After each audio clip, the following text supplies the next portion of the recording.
What's up guys, today I'm going to go over how you can take your tattoos from this to this in Lightroom in less than 5 minutes.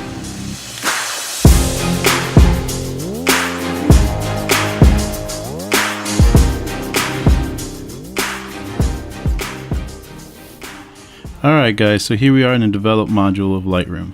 We're going to be using this image of Shelly D'Inferno today. She's a real cool model based out of the UK. This one was shot with my old D700 and 24-70mm lens. So what we're going to be doing today is creating an adjustment brush. If you don't know what an adjustment brush is, you can find hundreds of videos on YouTube. Just do a quick search for Lightroom adjustment brush. You'll find plenty of information. Alright, cool, so let's get started. First thing you want to do is click on your adjustment tool brush here. Then you want to click on New. Then hold Alt and hover over the effect. Click on Reset to reset all the settings. And first thing, we're going to bump up the contrast to about 25. Our highlights to about 16, 15, somewhere around there. Then our clarity up to 25. And the next setting we change is saturation, but this really depends on the type of tattoo you're doing. If it's a black and white one like Shelly has, then you really don't want to touch this because it'll bring out the green tones in natural tattoo ink. But if you have a colorful tattoo with reds and blues and whatever other color, go ahead and boost this up to around between 10 and 15. Alright, moving along. So the last setting we want to change here is sharpness. We're going to take this up to about 15. Alright, and now let's make sure we save this preset. I'll name this one Tattoo Detail. And then click on Create. All done. And in case you didn't save it, there's a link in the video description below so you can download this preset for free. Now we can use this brush to paint in the tattoo and get that detail.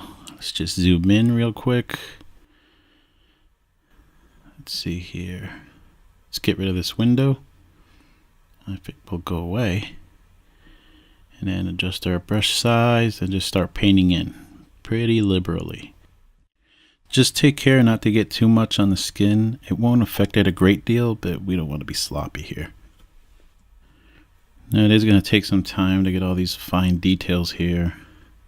You're going to want to adjust your brush size quite often to get these smaller lines, things like that. Just keep adjusting your brush size. Every so often hit O, and that'll bring up our layer mask so we can see exactly what we've painted in. That'll keep us on track throughout the process. To erase, you want to hold Alt and click. Keep working within the lines here.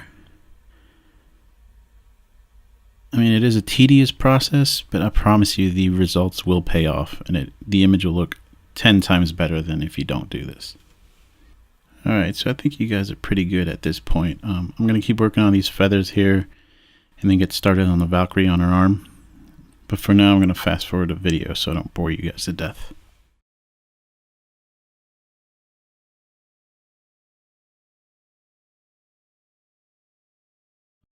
Alright guys, so we're all done here. Here you have your before and after.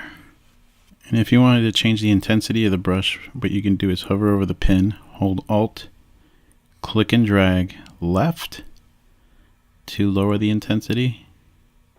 You can see these settings over on the right have all gone down a little bit. And vice versa, the increase, you would Alt, click and drag to the right, which is a little bit much for me, but just depends on the image you're working on, I guess. Alright, we'll just bring it back down to where we were.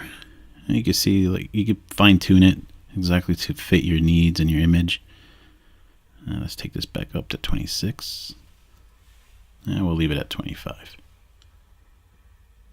And we're done. Again, the process can be tedious to do, but if you have like 1 or 2 tattoos, it shouldn't take more than 5 or 10 minutes to do total. This image of Shelly, I think it took me upwards of an hour to do. So, I mean, it just depends on the image and how many tattoos you have to do. I also have a Photoshop version of this process, which offers a lot more control and honestly is a lot more powerful. So if you want to see that video, let me know in the comments below. Again, this is David with 35mm. If you like this video, make sure you hit that like button, subscribe, and see you next time.